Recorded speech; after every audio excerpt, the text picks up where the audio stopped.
All right, a very strong argument can be made that we are at war with Iran with war criminal Benjamin Netanyahu and his homicidal, murderous IDF because the president of the United States is cankles deep in the Jeffrey Epstein sex pedophile rape ring. It's just staggering stuff. If there was a movie about all of this, we'd be like, oh, that sounds far-fetched. We're living in it. And so, there's a lot of players in the MAGA movement that jump from here to here all the time. One of these people is Nancy Mace, who, when she's not fixated and obsessed with trans people, sometimes she slips out some things that shock me. And everybody knows Pam Bondi got her ass fired, and Robert Garcia wants to haul her ass back into Congress to question her. Nancy Mace has something to say about that. We expect Pam Bondi's deposition to be rescheduled in a timely fashion. Our motion made clear the committee must issue a subpoena to Pam Bondi, not the occupant of the Office of Attorney General of the United States. Coordinate with her personal attorney, issue an updated subpoena if necessary. But if Pam Bondi continues to refuse to comply, she should be held in contempt. And to get a hot take on this, we have America's greatest legal mind, co-host to iHip News, Pumps. Pumps, what do you have to say about all this? I think it's a sad day when Nancy Mace makes sense. This is the same person that tells her constituents to fuck off, goes crazy in airports. But the reality of this is Pam Bondi is trying to avoid testifying. And she can say, well, I'm no longer in that capacity. But she is not covered by any of the privileges of working for DOJ because she was committing crimes in office. So she absolutely needs to testify. And whatever way they can do it, they need to do it because this woman is the key to where all the bodies are buried. I agree. I think that the Democrats need to be absolutely viciously tenacious in getting the truth of this. And they have bipartisanship support. You've got Massey, you've got Mace, you've got Marjorie Taylor Greene. And they need to keep building on that. And they need to let MAGA know you are the party of pedophilia and protecting pedophilia. Put them on record every chance you can get. Blast it from the rooftops, because I think a lot of this war, because our government's run by sociopaths, is to wag the dog away from these Epstein files. And here's what an Epstein survivor, she says she's really worried about Todd Blanch, the acting AG, stepping in. She says he is not a suitable attorney general. Play the clip. I think that she had mishandled everything so poorly at this point, and we know that. And I think that at first there was a bit of, she deserved to be fired, but we're really worried about Todd Blanch stepping in. He is not a suitable attorney general. He gave Ghislaine Maxwell the next sweetheart deal. He has not heard survivors. It's never really been about Pam Bondi specifically. Like, yes, her treatment of survivors was really awful, especially that day that she couldn't even turn around. And that felt personal, but this is not personal, and it's never been political. And it feels like, once again, we're being used as political pawns, which really doesn't feel great.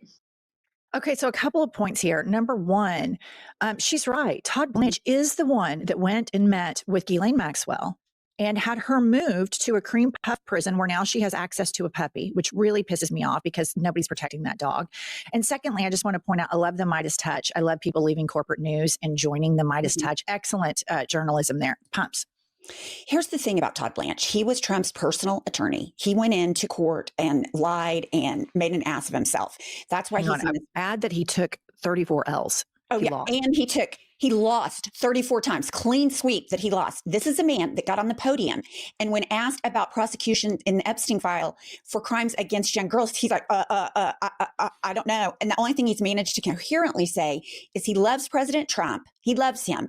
And that he is not going to do anything on the Epstein file. So any expectation of that is crazy on our part. All right. So, listener, we have to keep this Epstein stuff in the news cycle because Pam Bondi was fired to push it out of the news cycle. The Iran war was started to push it out of the news cycle and to curry favor and or placate to Benjamin Netanyahu and his murderous regime. But now these things are kind of commingled. And so Jessica Tarlov, our queen over on Fox News, who truly deserves the Nobel Peace Prize, if we were to really put it out there. She's always on the five, spitting facts to MAGA America. And this is regarding the ceasefire. And it was complete fiction. The whole thing was bullshit. Play the clip. Jessica, are you happy that there's a ceasefire? Are you mad that there's a ceasefire? Where do you stand?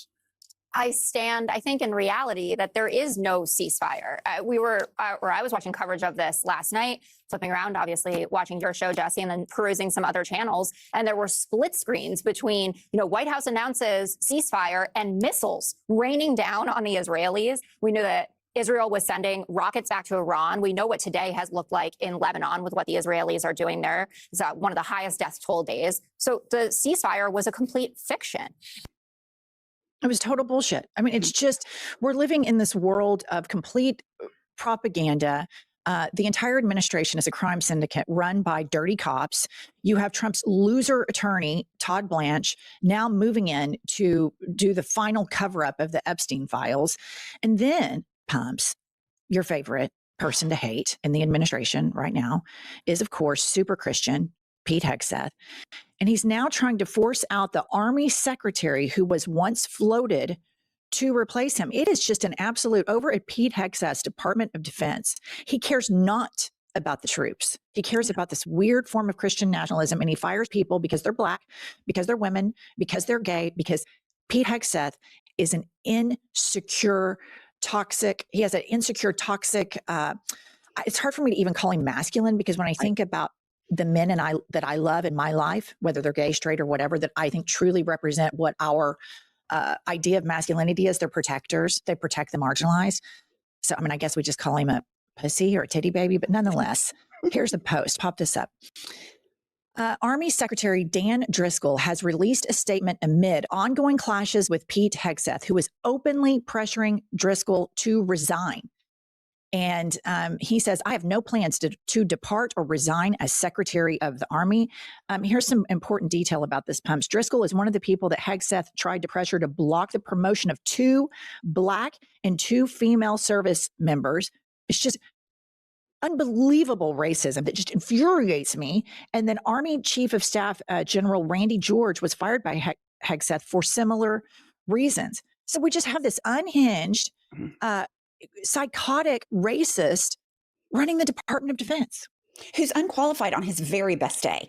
But I was reading articles within the Department of Defense. They call it the Department of War Crimes, and they call him Robert McNamara, referring to the DOD secretary who was in charge of Vietnam. He is bloodthirsty. He is not smart. And he thinks he's playing Battleship. Oh, I get to be a big boy and I get to bomb other people and I get to kill him because I'm so cool. When in reality, he's the most unfit, unhinged, unethical. And I believe the reason he's asking people to resign in the middle of the war is because they refuse to commit war crimes, which he has zero problem with. That's my opinion. No, I completely agree. I think that it's a series of, he's asking them to commit war crimes, and he's also doing all of this behind the scenes reorganization and only promoting white men that are loyal to Trump. And I don't know, this is just my own anecdotal evidence, just based on the administration. It seems to me that white men loyal to Trump seem to be the most immoral Americans among us. So that would make sense that he would want to promote the white male loyalists. Okay, then I have some rather alarming news. RFK Jr. has made a huge announcement. Decades now, Americans have been told that we should trust the system, but our children are sicker, chronic disease is exploding, and the answers that we've been given aren't working. Many of us have come to the conclusion that government actually lies to us. Pause it right there for just 1 second. You are the government. You've been the government for 18 months. Quit. Okay, go on. Junior, you're HHS secretary. This podcast is about telling the truth, especially when it's uncomfortable. I'm going to have fearless conversations with critical thinkers, including independent doctors, respected scientists, and leaders in medical innovation and research. I'm going to ask the questions and lift the taboos and expose the hypocrisy and the conflict. Okay, I think, and Gianmarco, this comedian I follow, he's hilarious. He had the most hilarious response to this. He says, bold choice to go with audio-based medium. I mean, That's exactly what I thought. It is fingernails on a chalkboard. And this guy, I mean, it's just, I can't take, he is the guy you graduated from high school with that is conducting their own investigation on Facebook. I have a guy that I graduated from high school with, and every time I get on Facebook, which is twice annually, he's conducting his own investigation into carbon dating, trying to prove that dinosaurs and men lived on the planet at the same time, thinks he's smarter than all these scientists. This is RFK Jr. This is a man who says he was a better student once he started taking heroin. He staged a bear homicide. We've got whale heads on his car. And I just think it is a total indictment on the entire Maha movement that this is who you listen to.